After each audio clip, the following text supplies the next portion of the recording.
This is the men's room. Forget it, man, and get with the countdown. Shake this square world and blast off for Kicksville. The trippers, the grasshoppers, the hip ones, all gathered in secrecy and flying high as a kite. You're listening to the men's room with Miles and Thrill. Say hello to our friends jumping on at WAAF, Boston's rock station, also 98 Rock, California's rock station in Sacramento, California, and our friends at 105.7, the X-Rocking Peoria, Illinois. Welcome to the program. Big show for you as the drunk in charge Ryan Castle's coming in to sit and spin. And today we get what science says are the 10 worst albums of all time. Yay! What you don't need to know, the job training edition. You'd be surprised some of the things that, depending on the job, you need to have some training to be able to pull off if you're in certain situations. So that's coming up with what you don't need to know. And our question, what happened that you didn't tell your parents at the time, as we have a new survey that asks people about everything from shoplifting to murder, as far as out of 10 crimes, would you rat out your family or friends? Right. So our question today, what happened that you didn't tell your parents at the time? We have a caller on the line who stole Andrew, his dad's sports car. Stole his dad's sports car and then wrecked the sports car, which, Andrew, as we understand, changed the plan that you had. Yes, severely. So after wrecking the car, we had no way of getting it home, so we left it. And we decided to try to play it off when our parents got home, like, oh, my dad was going to go in the garage every day after work and see that his beloved car was gone. We didn't know how to explain that, so we sat there for a couple hours trying to figure out how we would explain the car magically disappeared. So we had this great idea that her boyfriend always comes and picks her up. So we had this great idea to say that he was there driving the car, and that's all we remember. And sadly to say, they ended up finding out that the car was wrecked, and they called my dad, and my dad went down to call a tow truck for the truck, and he still to this day thinks it's the babysitter. Oh! How long has it been, man? How many years have passed? 20 years at least. Now, what do you think his reaction would be? You know, it's Thanksgiving. You're like, hey, man, by the way, when your car crashed, it was not that bitch, but really hot babysitter. It was us. I'd probably be on your show, actually, being the guy that was killed, and he'd be walking down the highway and get struck by a car. So was the car totaled? Was it a complete loss? I mean, as far as the money that my dad put into it, it was a loss for him, but the car is still now fixed back up and driving. Oh, your dad fixed it again? Yes. Okay, all right, so he still has the car. All right, yeah, well, maybe don't bring it up. That changes the game a little bit. If he'd have totaled the car, I probably wouldn't have brought it up, but yeah. Yeah, I wouldn't bring that one up. What happened that you didn't tell your parents at the time? 844-999-OLA. My buddy Bernie once, we were playing, we used to do goal line stances. Yeah. So we just get drunk and just do like a goal line stance in the living room or whatever. He got very upset and he punched a hole in the wall. So we just put a picture over it because it was at my dad's house. And I was like, I got to go. I think I was going to work or something. So I was like, put a picture over it. We'll figure it out. And I don't know why, but he got home that day and moved the damn picture. And I was like, why is there a hole in my wall? And I'm just like, how did you know? You have pieced this together now, right? But I mean, the picture was big. Yeah, I mean, I guess you're right. The picture was out of place. Was the picture there before? Right, that's why he moved it. I didn't think he noticed that it was That's the thing, man. If you move the picture, for like, who moved? God damn it. I mean, I like. But we thought it was so slick. I like the idea, man. Yeah. But, yeah, he figured that one out quick. Oh, boy. Smart. Hello, Mario. Welcome to the men's room. Hola. Hola. Hey, guys. So Martin Luther King Day, like 2003 or 2004, about 6 of us were in my buddy's house, and we're up in a room, and my buddy breaks out his dad's AR-15, and we're playing with the gun a little bit, and we're all sitting in a circle, and all of a sudden the gun just goes off, and everyone's ears are ringing, and everyone stands up, and the bedroom window has got a big bullet hole through it, and everyone's looking at each other, and one of my buddies looks down, and all of a sudden blood just squirts out of his arm. Oh no. So we're 16, 17 years old and freaking out. I take my belt off, wrap it around his arm, and I'm like, we need to get out of this house. So we get out of the house, start walking down suburbia, and wrap a towel around it before. And about 3 blocks away, I'm like, let me look at it. Let's look at it. And pull down his arm. It's on his arm. And if you just pinch the fat on your forearm, it literally went through that much skin. So the entry and the exit wound were like an inch apart from each other. Okay. So I said, hey, this isn't that bad. Let's It's go a back flesh to the house. wound. I like it. This isn't that bad. You're fine, Mostly dude. because it's not me. Right. So we run back to the house, and to shorten it up, we said the blood, when it dried, it was brown. We said it was Coca-Cola. The window, we broke out and said we threw a football through it. And then he ended up going to the hospital, told the doctor it was a lawn dart. Oh, that's how they were banned. And I'd never even heard of a lawn dart before. Because they were banned. Because people wouldn't get out of the Yeah, way. 'cause people You know like- what, though? I like what you did, where it's like, look, we're all willing to get in trouble, but it'll be less trouble if it's Coca-Cola and a football than it is that we fired Dad's Did your gun. buddy ever end up going to the hospital to get checked out anyway? Yeah, he did. And Okay. that's what we said. We said it was a lawn dart. Oh, yeah, all right. Okay, good. Is there, how long did it take him to heal? I think, honestly, he got probably 2 stitches on the exit and the entry. Okay. And it was, it probably healed faster than a hangnail. And did anyone ever tell this dude's father what really happened, or is it just, let's just agree to let it go away? Nope. His dad was pretty. All right, I gotta ask, okay? And I know this is ticky-tacky, but I gotta ask anyway. Let's go. Does that qualify as being shot? Yes. Yes. Okay, all right. Yeah. Okay, I mean, it goes Yeah, in, it goes I mean, out, I the guess, right? I mean, you still got shot. I know, but still, it's kind of like you got lucky. No, you didn't get lucky because you still got shot. Right. As Well, far the as- first thing he said when we got back to the house, he said, man, I'm a statistic now.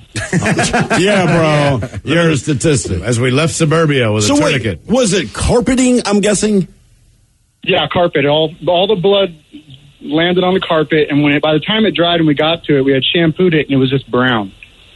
And Coca-Cola, huh? And, Coca-Cola does not dry that way. Yeah. I was going to say, dry blood is very Right, dried specific. blood, it looks like dried blood. That's why I am amazed that a grown-ass man's like, oh, okay, Coca-Cola. Yeah. Well, it's lucky that nobody died. You know? That is, I just like the fact that you're like, look, I'm willing to get in trouble, but let's make the scene just look a little worse than it was so that they know it's not the There's a gun. lot that goes on after the fact, like in a kid's mind. Like, all right, how do we cover this? Well, that's always as a kid, that's your first thought is like, all right, how can we cover this? Once you accept the reality of, like, how do we cover this? What can we do? And But it is for the most- amazing but if- the lengths that you will go through as a child to prevent your parents finding out anything. But you don't do that as an adult. No. You know what I mean? You're like, all right, we got to wait for the cops to get here. Right, you just know what I deal. mean? Like, yeah. Because you know better. You know why? Because as a kid, most of your attempts failed. They're like, run! What happened that you didn't tell your parents at the time? 844-999. I'm not above running Yeah, I was as an gonna say, adult. there's still a couple times. Look, there's a difference, okay? If there's massive evidence of what you've done as an adult, you will accept it. If there's a chance for you to escape, as in the cops are coming, and if I'm not here, it goes away, I'm running. I don't know about you, man, but look, if they catch me, you got me. But Yeah, last otherwise, time- my ass is out of here. Yeah, a couple years ago, I saw a giant fight outside a bar. And I was kind of drunk, so I started watching it, but it was like spilling into a lot of people. Right. And then all the cops showed up, and this dude just looked at me and went, "We're going to get caught too." We both just turned and ran. I think we're it good was just now. like a melee, and I was like, he's right. Like, I'm just standing You here. just don't know, man. Yeah, Yeah. let's get out. That's right, kids. Run like hell. It never stops. We'll tell you different. We'll say, don't do that. Take responsibility. But the truth is, me, your father, your mother, we will all haul ass if we believe we have a reasonable chance of getting so out we're of gonna get trouble. in trouble with anybody. That's all. That guy just looked at me and goes, "Man, if I was you, I wouldn't stand here anymore. We should go." And I was like, "You're right." You're right, man. I'm out. I mean, I had done nothing. Right, doesn't matter. Hello, Jess. Welcome to the men's room. Hola. Hola. So when I was like 15, 16, like high school age, I smoked pot, and my mom was always like really, really anti-pot and drugs and drinking and all that stuff. Like, she was Damn just parents. really, really against. I know, right? And for the most part, I was pretty good. I mean, like, other than smoking weed occasionally or whatever. Well, wait. Let me ask you this, though. When you say your mom was like anti-pot, drinking drugs, toward you as a parent or like for her life, other adults and everyone? Pretty much everyone, but like specifically me because I'm like her only child. Well, so sure. she was really like, I mean, it probably didn't bother her that I hung out with people that smoked and she knew about it. I mean, she didn't think too highly of them, but you know, in her world, like I didn't do any of that stuff. And I'm pretty sure she probably like had an inkling, but I had some weed that there were some seeds in it, and I thought, I'm going to see if I can get these to grow. And I'd never tried this before, but I figured other people could do it. It can't be that hard. So I put a lot of thought into this. Like, I thought, Well, one of my friends, she would take like fish heads and bury them in the soil because it would like enrich the soil or something. And I'm like, well, I don't have any fish heads, but there was a cemetery nearby. But I didn't like dig up anything in the cemetery. I just thought they have like a really nice like landscape. Like the grass is always really green and the flowers. Wait. Were you thinking this is because of the decomposing bodies under the? Well, yeah. At the time, I actually was like, I didn't think about like. Ooh, that's fertile soil there. Okay, best tomatoes in town. Go to the cemetery farm produce stand. So yeah, I waited until later one evening. I went up there. It was like dark out or whatever, and I just got like a 5-gallon bucket and filled it up with some soil, went back home, and I actually got this plant to grow, and it was getting kind of tall, and I was like really impressed. Well, I'd been hiding it in my closet for like a couple months, and it was probably like maybe a foot and a half tall at this point, and I had like a little like IKEA light with an extension cord inside of my closet. Yeah, that's why they give them. That's why they sell them. Grow weed the IKEA way. So I come home one day and my mom wasn't there, but the first thing I saw was like some dirt crumbs on the counter, and then there's my plant in the garbage disposal just completely destroyed with a big angry letter, and it's like all capitals, and she didn't talk to me for like a few days. Basically, she said that if she ever saw or had any like suspicion that I was consuming pot or trying to grow it in her home or anything like that, that she basically said she'd put me up for adoption. She even tried to call the police, too, and they were like, well, it's not really possession now. It's destroyed. They didn't do anything. I was a minor. They don't care. Right. Yeah. Jess, what about now? Does your mom smoke now? No. And it's funny, though, because now that I'm an adult and it's legal, well, my mom and dad, they weren't together when I was younger, but they ended up getting back together, and my dad is the biggest stoner in the world, and now she's perfectly fine with it. She doesn't smoke, but she's totally fine with dad doing it. Well, yeah. He's got that green D. Right. Yeah, things have changed. My parents were the same way. Right. Your mom will eat a brownie, right? She'll dabble, but she certainly doesn't care. Right. What happened that you didn't tell your parents at the time? 844-999-OLA. Hold the line. More of your calls coming up. You are listening to the Men's Room Radio Network. Hola, bitches. You're listening to the Men's Room. Would you turn in a friend or family member if you found out they committed a serious crime? A new survey asked people about everything from shoplifting to murder. Shoplifting, 33%. Family and friends would turn in someone they knew who was shoplifting. I can't. But again, I truly believe that is parents turning in their kids just to teach the kid a lesson. Tax evasion, number 9 at 35%. We talked about dealing pot, 44%. How about scamming the government out of benefits? Probably not. I got to be honest with you, man, where I'm from, that's a family business. I was going to say look, I worked for the Department of Human Services. Those files, those cases go back years and years and years with family. Right. They have been on systematic stuff for years, and the cycle never ends because that's what is known, and that's what's normal, and that's the game you play. So, I'm not saying that they're scamming, but it's not always legitimate, so like. I also think in the grand scheme of what gets spent, that's not that much money. No. No. Trust me. Yeah. It has no impact. Drunk driving at number 6. How do you turn I guess you call before they get into the car? How do you, you say that they did it? Yeah, that's weird. I don't know how you turn somebody in on that. Either way, definitely not cool. But 53% said that they would turn in the family or friend if they found out that they committed a drunk driving offense. Illegal firearms at 64%. Again, probably not. How well? I know that's one of those someone things. Brings out a gun, go like, "Is it registered?" Right. I don't ask that question. Yeah. But there's certain people I know that can't have one. Yeah, so I'd probably be like, that's a terrible idea. You should get rid of that thing. Yeah, make no mistake. A lot of these things, I might offer my opinion. It's unlikely I would turn you in. And then just growing up where I grew up, like illegal firearms to me, legal to me, it's just like, whatever, man. It's prevalent everywhere. Yep. I don't care. Assault? It depends. It depends specifically on the situation. It really does. Honest to God. You know what I mean? Like everyone I know has been in a fight. Right? Right? You know what I mean? Yeah, it depends on who they assaulted. And what the fight's about. Did you hit your wife? Did you hit a child? Right, or did you get in a fight at the bar? If you're going to fight at the bar, like, hey, man. Just show up to a Little League game drunk and punch out the ump? Right. Well, you're probably in trouble. Animal cruelty. 71% said they would turn in a friend or family member if they knew that they were guilty of animal cruelty. I'd give them an option. So I can call the cops or I can beat your ass. I mean, honestly. Yeah. That one would be disturbing, though. Like, it needs to come to an end, and I'm going to make sure this comes to an end, and it's up to you. I can beat your ass or I can call the cops. It just depends how you want to do it. Number 2 on the list, dealing hard drugs like heroin. 74% would turn them in. If that was the case, wouldn't every heroin addict be in jail right now? Because almost everybody knows if their loved one is using most of the time or has had problems, or they know when they fall into that trap. They know when they.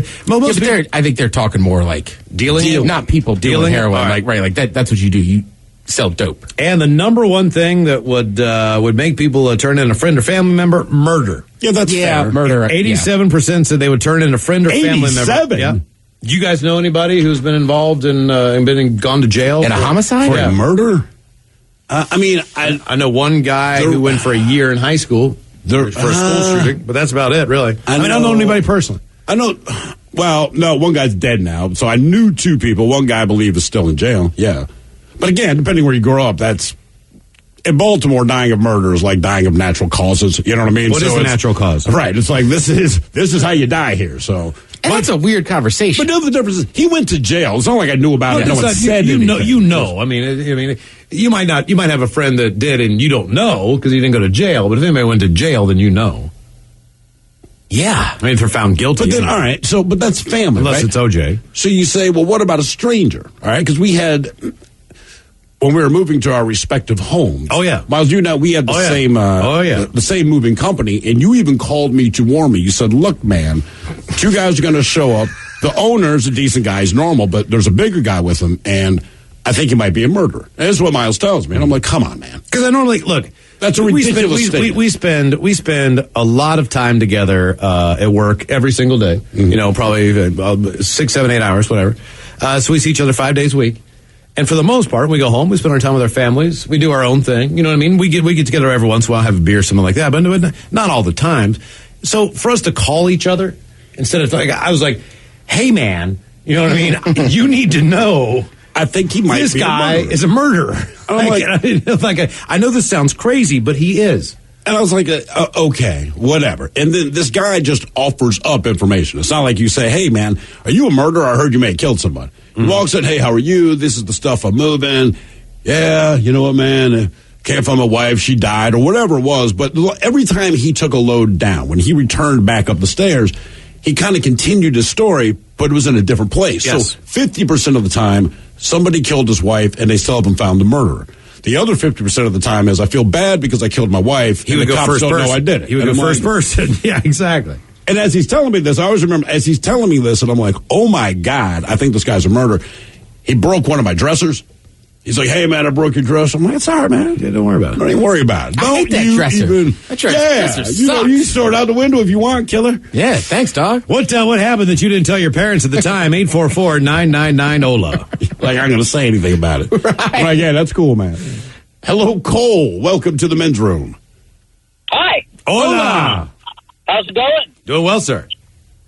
Awesome. So, when I was about 13, I was in 7th grade, and I was a little bit of a pyromaniac, and me and my best friend decided that we were going to go write our names of gasoline on the patio in his backyard and light it on fire and take a picture of it, because, that's a great idea. So we did that. What we did was we soaked like a rag in the gasoline and then kind of rubbed it on the cement and tried to light it on fire, and it wouldn't light.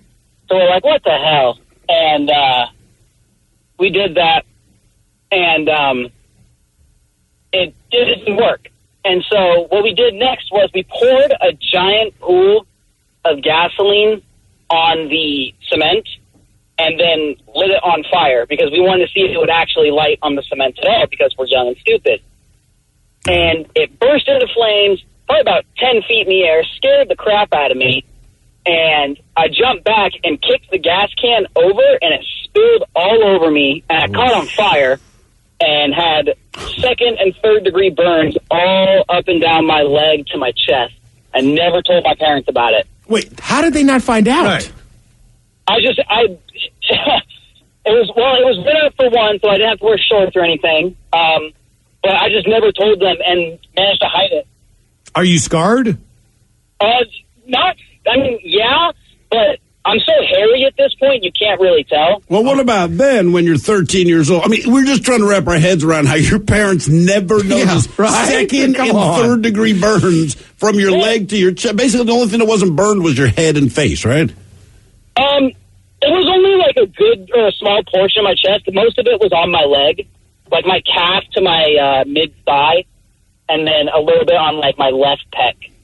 Okay, all right. And nothing happened to the house? House didn't catch on fire, nothing like that? No, we were a good 50 feet from the house. Okay. Yeah, safety first, Miles. Okay. I'm guessing you've never shared this with your parents? Oh, never. I would never tell them. I'm 20 years old now, and I still won't tell them. Oh, you should tell them. I don't even live at home. Don't tell them yet, man. Wait till you move out of that. Yeah, that is key. That is key. Right, sorry, but at any age, right? You guys know, you have them. They'll be like, well, my house, my rules. And that dad's still going to be pissed. Right, you still live here, so every time I see you, it's like, I'm going to kill you. Right, wait till you move out, man. What happened that you didn't tell your parents at the time? 844-999-OLA. Hello, Jeremy. Welcome to the men's room. Hola, gentlemen. Hola. So mine's actually it's a story that kind of hits two topics. This is also the story of why I no longer enjoy red wine. Okay. When I was a young dude, way before drinking age, I had a reason to celebrate. That's a whole nother story for a whole nother day. Went down, stole a bottle of my mom's red wine, and, you know, being a dumb kid and you don't know how to drink, I'm just like, I'm going to find the highest alcohol percentage I can find and just get wasted, right? Killed the whole bottle to myself, and I ended up getting so ungodly sick that night. I'm sure I probably had alcohol poisoning. Sure. My mom had a friend over that I think she had like hired to paint our house or something, but she was staying for a couple of days, and my bathroom that I had to go to relieve myself was right next door to hers, and she was going to shower in the morning, and I remember kind of missing the toilet, but I didn't think that it was as bad as it was, and I threw up red wine all over the walls. And when she woke up in the morning to go take a shower, I'm sure she felt like she walked in on like a murder scene, you guys. I mean, it was hilarious. So she knew. Did she know that you had thrown up everywhere? Well, yeah, man. I mean, I thought I had cleaned it up, and I just kind of inevitably smeared it all over the walls. Okay, all right. You know, in a drunken stupor, thinking I was being all sly, and yeah. And you She never knew that I stole her bottle of wine and got wine drunk and puked all over. She just assumed that I had the flu. And Okay. Oh, yeah. Because normally, well, it depends on the vomit. I got the flu, Mom. Depends on the vomit if you can smell the alcohol or not. I feel like, right, if you puke up wine, to me, that's a pretty definitive smell. You can smell the puke, but you also say, and it's wine. Tequila, you can definitely smell. Oh. Whiskey, you can definitely smell. Because they don't change their smell, man. Like tequila and whiskey's been in a like barrel for 15 years and it doesn't change the smell. So it ain't gonna do a damn thing in your stomach for 2 hours before you throw it up. I said this before. I puked up fruit punch Alizé once, and everybody's like, "That is the nicest smelling puke ever." Thank you. Every once in a while, you do puke and like, I've never had anyone better than I thought. Compliment my vomit. You're doing it wrong. You need to drink a lot of Alizé and vodka, Miles. What happened that you didn't tell your parents at the time? 844-999-OLA. Hello, Randall. Welcome to the men's room. Hola. Hola. I got another pyro story for you guys. All right. So, my brother was visiting home, and he got this, like, RC helicopter thing. Okay. And as exciting as that was, I was more excited about the box. Because when you go through the pyro phase, you, like, try and identify things that you just want to burn for the fun of it. And I decided I was going to burn this box. So later that night, I be all sneaky about it. I bring this box up to my room, and in the back of my closet, there's this tiny little door. It's like a 2-foot door that goes into this sort of storage area where we have like the water heater and electrical box, and there's like exposed insulation. So it's literally the worst place to burn anything. But I figure it's out of the way and no one will know. But in spite of all of that, no one will see. But in spite of all of that. So I had this metal frame from an old computer case or whatever that I put this box on, and I poke a couple holes in it, and I start trying to light this thing off. But it's laminated, so it's not burning. So I keep trying, and I keep trying, and I keep trying. And I'm sitting there, I'm looking at it, I'm like, well, I guess it's not going to. And then it just bursts into flame. There's this huge fireball in this metal tray, and I'm like wigging out. So I pick up the tray, and I'm like, I have to get this out of here. Otherwise, nothing is going to go good at this point. And I somehow get it through my closet, through my room, down the hall, into the bathroom, into the sink, and I douse this thing. How much smoke came out? How much smoke poured out of there when you doused it? Oh, quite a bit. Yeah. So I open the window, I'm like banging out, and my mom is downstairs. So I'm thinking she's going to smell this, and then this is just going to go along for me. But lo and behold, she calls up the stairs, and she's like, hey, are you burning incense up there? And I'm just like, yeah, incense, Mom, I'm burning incense. Yeah. Okay. How old were you when you did this? I was like 15. Oh, my God, man. Yeah. I would never light anything on fire in my house unless it was in, like, a fireplace. Yeah, most of that was just fear of God for my father. I don't want to burn the house down. Like, I think I had a level of, like, you can't go into a crawl space attic and catch things on fire. But kids are stupid. I mean, I was stupid, and the only reason I didn't do anything like that inside is because of the rules that my father gave. It wasn't like, ooh, I might burn the house down. Your It was father like, never said, like, don't start a fire inside the house. I mean, that wasn't something you need to tell somebody. No, it's just this. Well, you have to, man. Look, everyone says, why do you have to have a bestiality law? Because apparently, if you don't tell people to stop having sex with sheep, maybe they go out and have sex with sheep. My father was just clear about the condition of the house by the time he got home. So, and the one thing about it, through trial and error of other little things we had done, it's like, there's no way he's not going to smell smoke, right? So, all right. For me, it wasn't about, well, it was self-preservation more than safety. Like, he will go, you don't have to burn the house down. You just need to light something on fire in the house. That's all you need to do. Because he's one of those dudes that opened the door, and within 2 seconds, somebody burned something. It doesn't smell like food. So, he would eliminate all of your possible lies, and basically came down to like one of two options.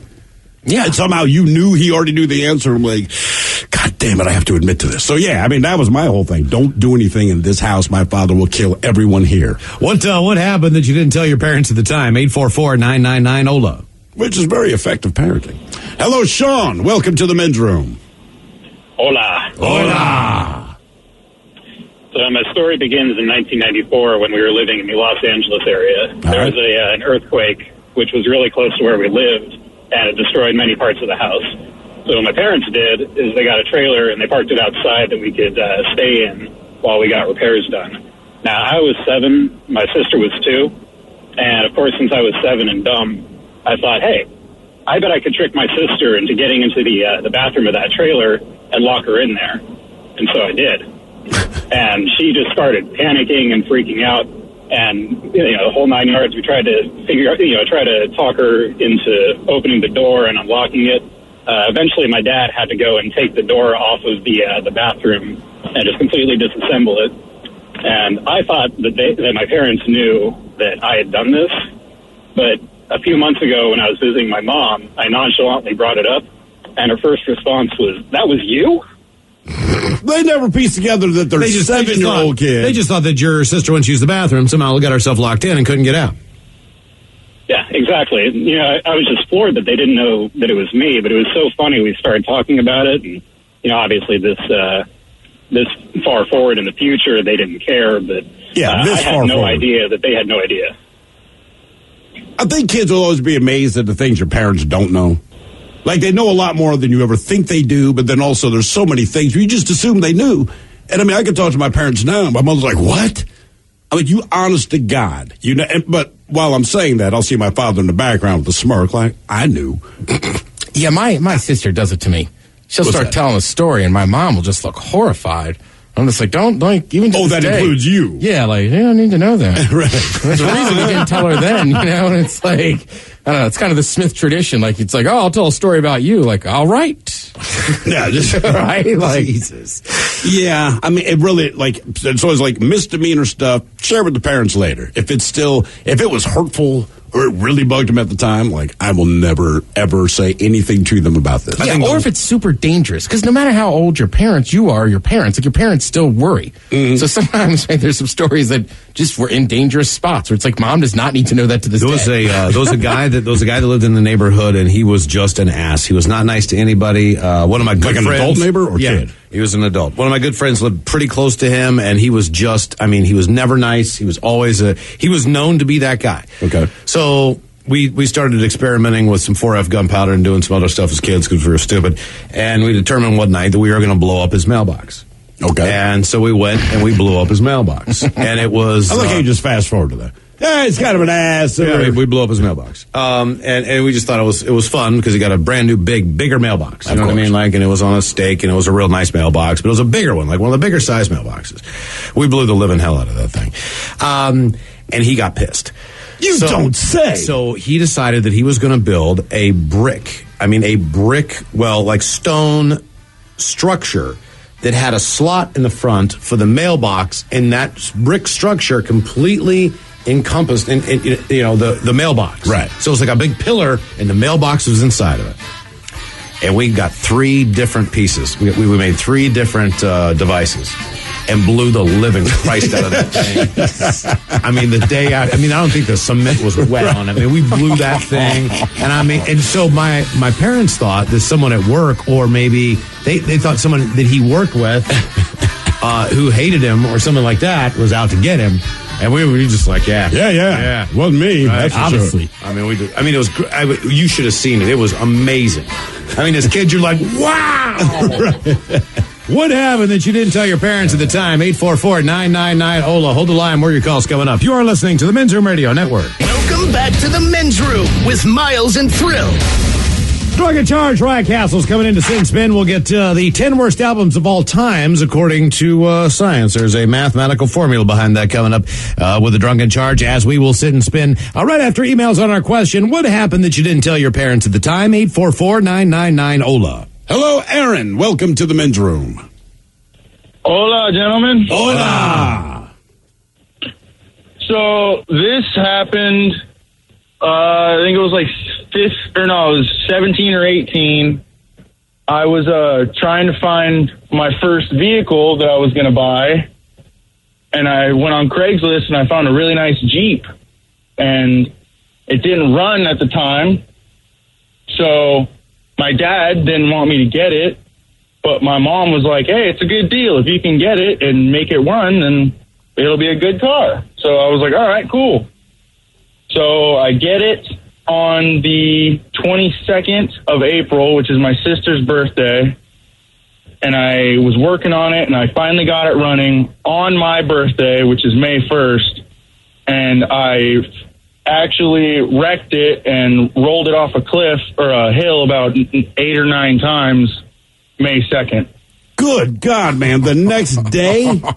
Literally not even a full 24 hours. What happened? How did you get to this? Well, what happened was I was with my buddy Chase, and we would roll around in these hills and stuff like that, and seeing as how it was my first time driving up there myself, he was like, all right, you just follow me. And I was like, all right, cool, no big deal. And my gas gauge didn't work, so I had no idea how much gas was in the Jeep. So we get onto this dirt road, and he just starts going for it. He's doing probably 55, 60 miles an hour down these roads. I can't see him. He's too far in front of me. There's a big old dust cloud. And I was like, dude, I don't want to lose him. I don't want to get lost up here with no gas, no cell phone service, and be screwed. So I didn't want to do it. So I just kept going right behind him. And then at one point, he got too far ahead of me. And what happened was I actually had to stop because I couldn't see him. So I come around this blind corner. I slam on my brakes, and I realized I'm about to plow into the back of him and screw his Jeep up. So I just decided to try to go around him. So I went around him in the front or around the side, and then I tried to correct it to get back on the dirt road. And I overcorrected, and I went right off the side of this dirt road. I guess you were strapped in. You didn't get thrown from the Jeep? No. I rolled down. It was probably about a good 40 or 50 feet. I was down in this, like, embankment or whatever, and I got stopped by this tree. And if this tree wasn't there, I would have literally rolled all the way down until the other connecting logging road at the bottom of the hill. God damn. And you never shared this with the folks, huh? I told my mom about it when it happened, and she was really mad. Like, she wasn't, like, really concerned for me because I was standing right in front of her. She was just like, you need to get that thing out now. And my dad thinks I actually sold it to one of my friends because he owns a farm. And I was like, yeah, my buddy's dad wanted it because he said he could use it to haul hay around his property. And he was like, really? So I told him I sold it for The shenanigans continue on the Men's Room Radio Network.